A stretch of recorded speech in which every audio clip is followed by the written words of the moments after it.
Boa tarde, doutora Naira. Boa tarde, Cíntia. Obrigada pelo convite. Eu é que agradeço a sua participação aqui no nosso programa. Falei seu nome certinho, né, Naira? Certinho.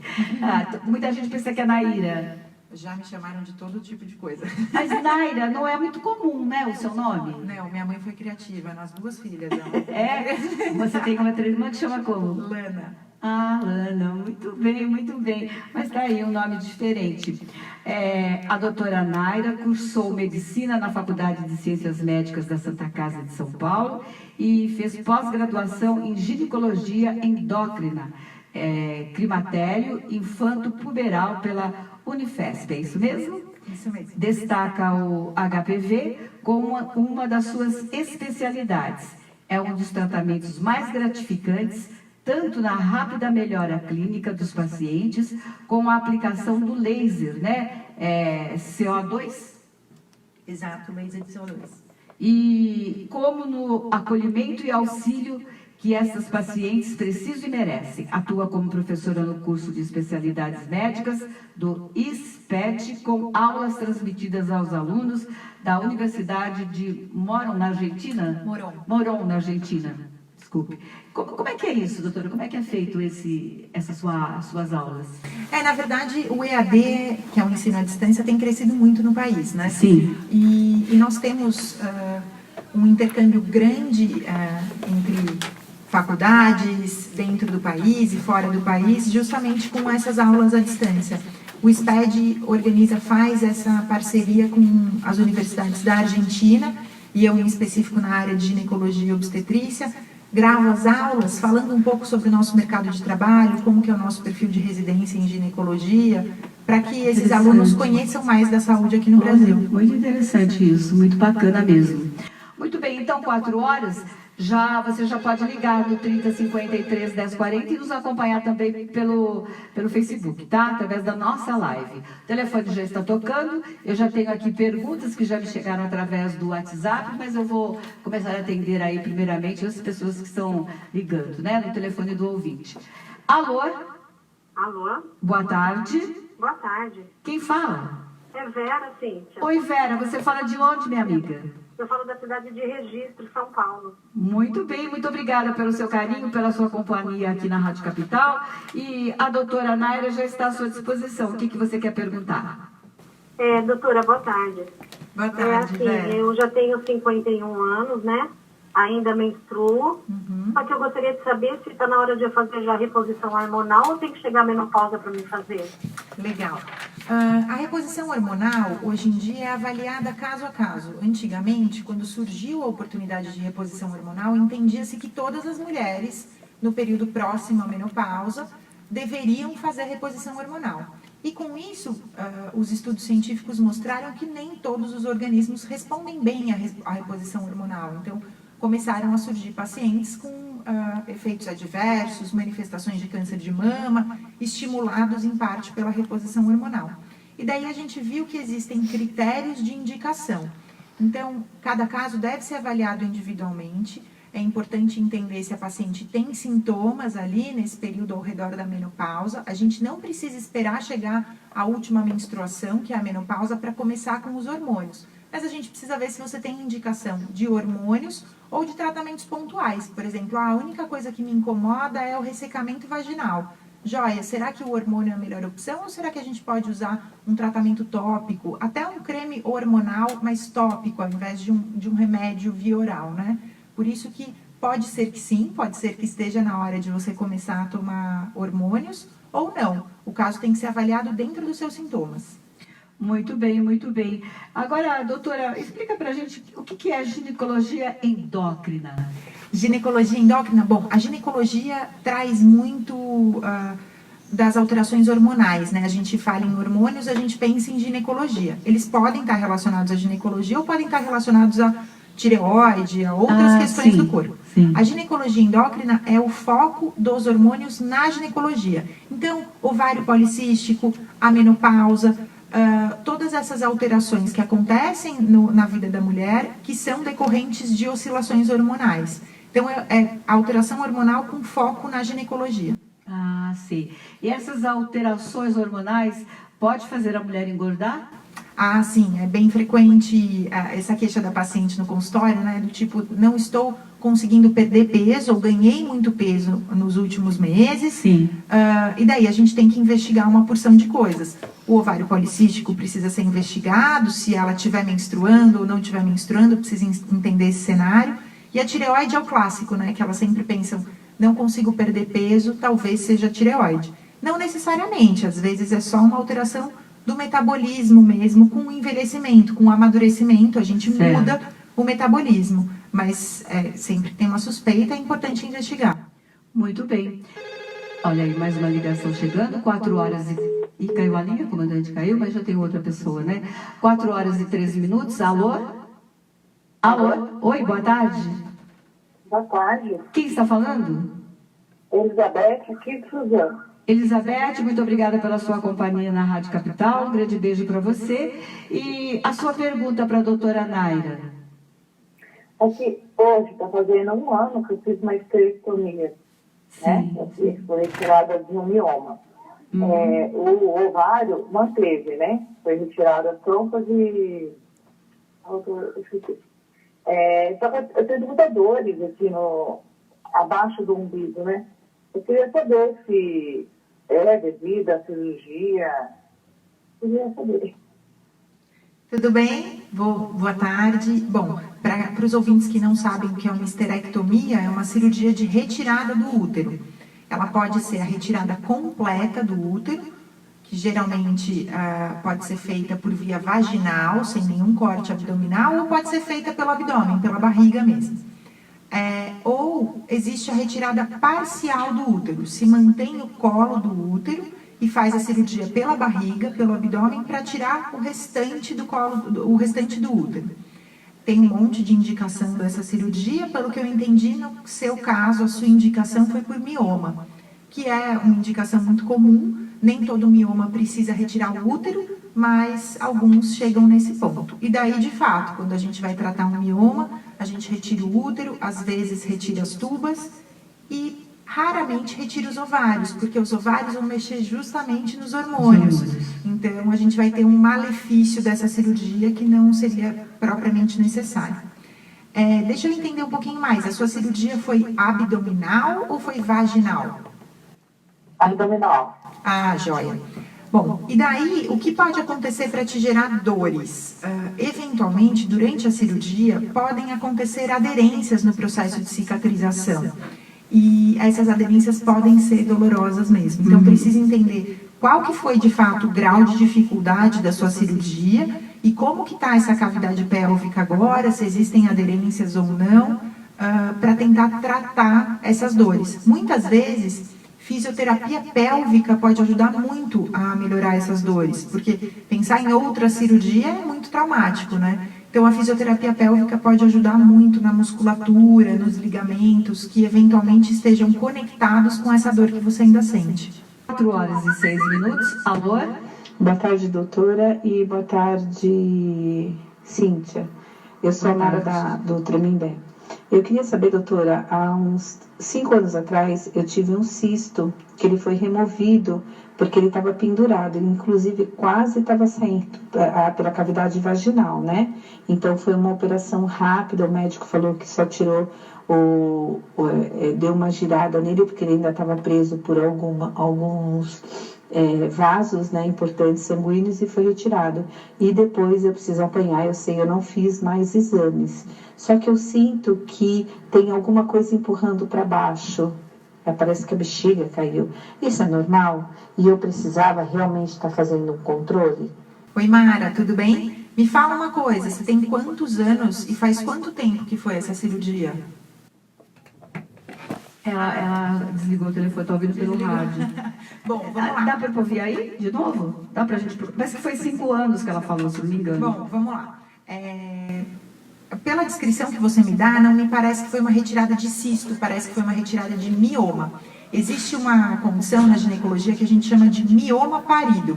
Aquela mesma bolinha do mioma que pode crescer no útero, que fez aquela nossa outra ouvinte tirar o útero, ele pode formar um pedículo, um cabinho, e se exteriorizar pela vagina mesmo. É o que a gente chama de mioma pediculado, mioma parido. E e essa paciente percebe uma bola na vagina, uma estrutura estranha. A retirada, em geral, é simples, é só pegando e girando mesmo essa estrutura, porque o pedículo é sempre fininho, então ele se rompe, e daí a gente tem que acompanhar. Então, se faz 5 anos, precisa voltar, precisa fazer outros exames, porque tendo você já um mioma, a tendência de existirem novos, sem acompanhamento e sem tratamento é grande.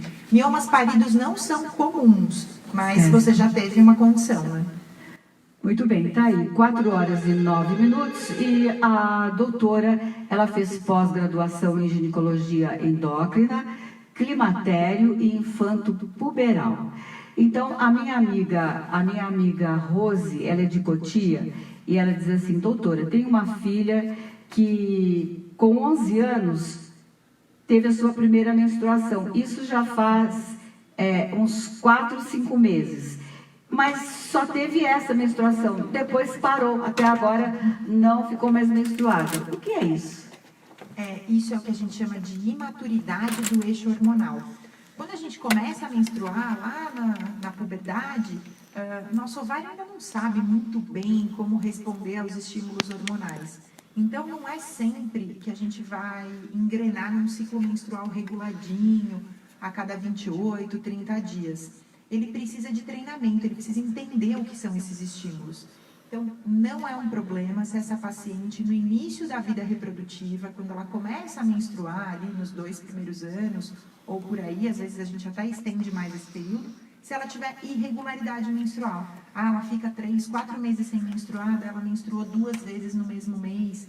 Enfim, isso é possível de se encontrar nas pacientes jovens, porque o ovário está aprendendo a funcionar. E não é todo mundo que a gente tem que tratar, a gente precisa acompanhar. Até porque a pílula anticoncepcional nessa idade, tão jovenzinha, pode trazer prejuízos até para a massa óssea dessa paciente a longo prazo. É o que a gente estava discutindo num congresso hoje mesmo aqui em São Paulo. Sim. Então, os casos têm que ser acompanhados, mas a gente precisa orientar essa menina, ela precisa entender o que é o ciclo menstrual, começar a anotar o seu calendário menstrual, para a gente acompanhar e ver se vai ter indicação de tratamento ou não.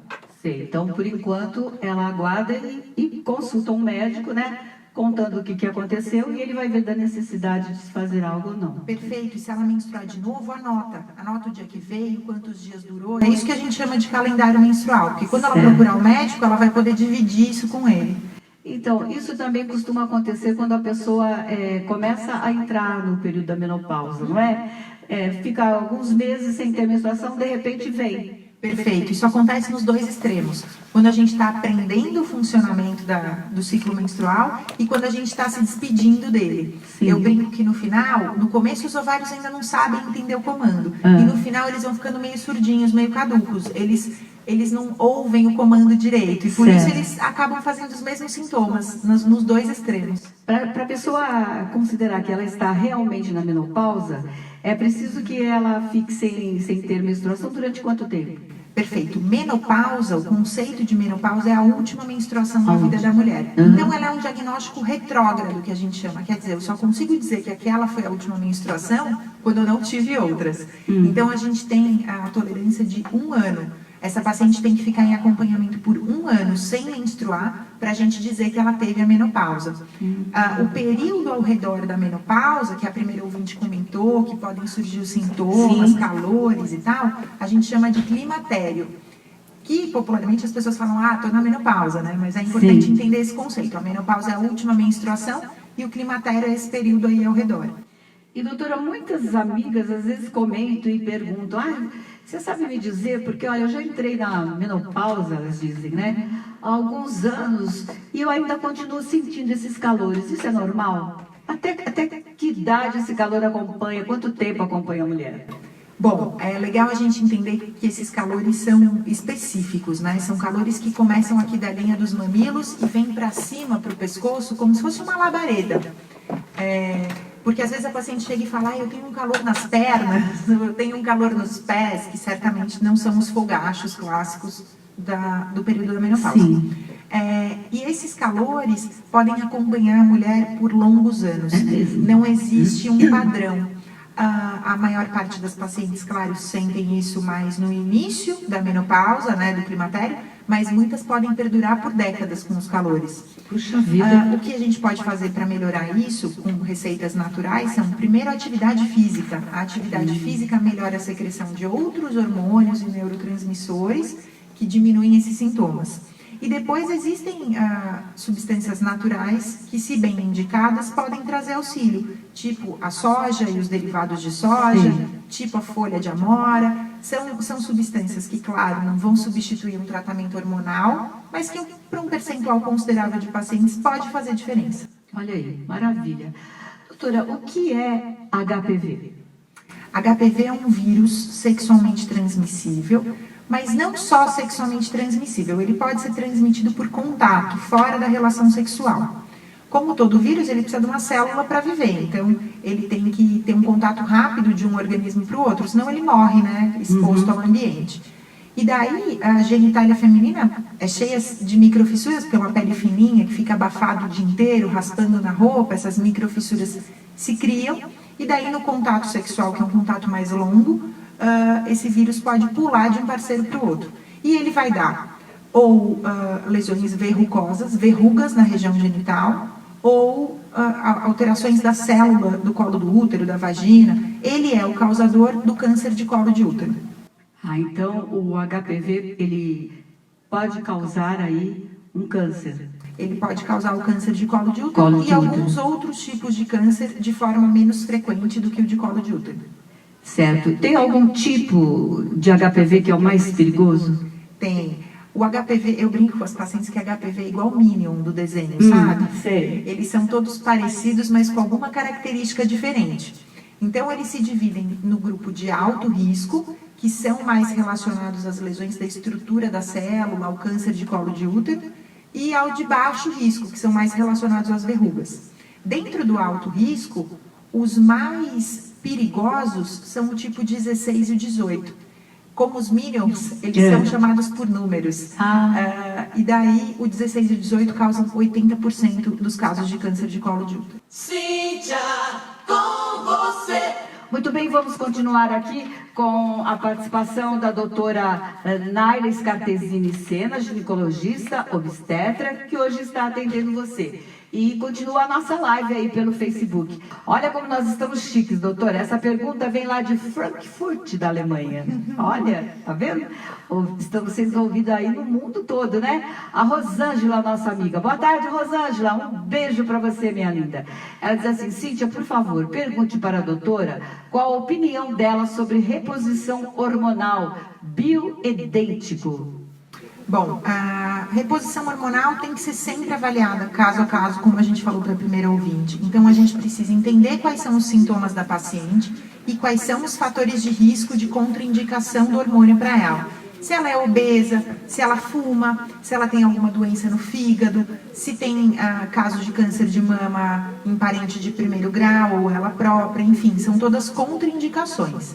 Enfim, uma vez afastado os riscos da reposição hormonal, ela é ótima, super benéfica e pode amenizar muito os sintomas da paciente. E daí a gente também vai avaliar qual é a forma de reposição. Se é via oral, se é via tópica com creme hormonal, que pode ser usado na pele, não só na vagina, se é via dispositivo intrauterino, tipo DIU com hormônio, se é injetável, se é adesivo, tem N formas de introdução. O hormônio bioidêntico é um tipo de prescrição hormonal que tenta ser menos agressiva ao organismo. Então, o nome já diz, né, que tenta ser mais semelhante ao hormônio próprio produzido pela pessoa. Então, ele é super válido, tem ótimas respostas, mas a gente tem que ter aquela cautela da indicação correta. Tem ligação aí, comandante? Então vamos atender mais um ouvinte. Alô? Alô? Alô? Boa tarde. Boa tarde, Cíntia. Quem fala? É a Betânia. Oi, querida, você tá bem, Betânia? Tudo bem, graças a Deus. E você? Também, muito obrigada pela sua companhia aqui na capital. A sua pergunta, Betânia, para a doutora Naira. Oi, boa tarde, doutora. Boa tarde, Betânia. Então, é porque eu tô com cisto. Eu fiz a ultrassom vaginal e deu um cisto de aspecto simples no ovário direito. É motivo para cirurgia, isso tem me trazido tanto transtorno na menstruação. Fico 3 meses sem menstruar, quando vem aquele monte. Quantos anos você tem, Betânia? 39. Joia. Bom, o cisto ovariano, ele pode ter uma porção de causas que demandam tratamento, mas ele também pode ser parte do seu ciclo menstrual. Na fase do ciclo menstrual em que o óvulo sai do ovário, se forma ali um corpo lúteo, que a gente chama, que é a capinha antiga do óvulo, enfim, na fase de estimulação do ovário, a gente pode ter a formação transitória de um cisto. Ele não fica permanente, ele fica só por alguns dias, por aquele período do ciclo. Então, daí a gente tem que entender no detalhe se esse é o seu caso, porque esses cistos transitórios geralmente são simples, são cistinhos de líquido no ovário. Ou se é um caso de um cisto sólido, ou que tem um aspecto de hematoma, né, de cisto sanguíneo, enfim. E daí correlacionar, talvez a sua irregularidade da menstruação tenha a ver com o cisto, e para ter certeza disso a gente precisa fazer uma pesquisa hormonal, né, fazer os exames hormonais, sanguíneos e tudo mais. Muito bem, 4 horas e 28 minutos, já estamos chegando ao final do nosso programa e eu quero muito agradecer a doutora Naira pela participação aqui no nosso programa, pelos esclarecimentos, né, que ela nos deu assim com tanto carinho, explicou direitinho todas as perguntas que foram feitas. E eu queria agradecer e pedir para a senhora falar alguma coisa aí para as mulheres que estão nos ouvindo, que são milhares, viu? O que a senhora recomenda, o que a senhora diz a respeito dos tratamentos, ou então consultas, de quanto em quanto tempo devemos procurar uma ginecologista? Cíntia, foi um prazer estar aqui com vocês e poder me comunicar com tanta gente espalhada pelo mundo. Eu acho que a nossa mensagem sempre tem que ser de nós mulheres, para que todas as mulheres se cuidem, procurem assistência médica, e eu costumo defender muito a bandeira de que procure uma ginecologista mulher, que entenda o que você está passando, que sinta o que você está passando e que te acolha adequadamente, né? Os exames e as consultas de rotina devem ser anuais, e a partir de qualquer alteração a gente diminui esse intervalo. Muito bem. A senhora tem aí um site, algum contato para deixar para a gente? Tenho. Meu site tem vários artigos sobre ginecologia em geral e saúde feminina. É o www.dranaira.com.br e no Instagram, @dranaira. Muito bem. Tá aí, você encontra então a doutora nas redes sociais. Doutora, um grande abraço, muito obrigada, viu? E até uma próxima, se Deus quiser. Até a próxima.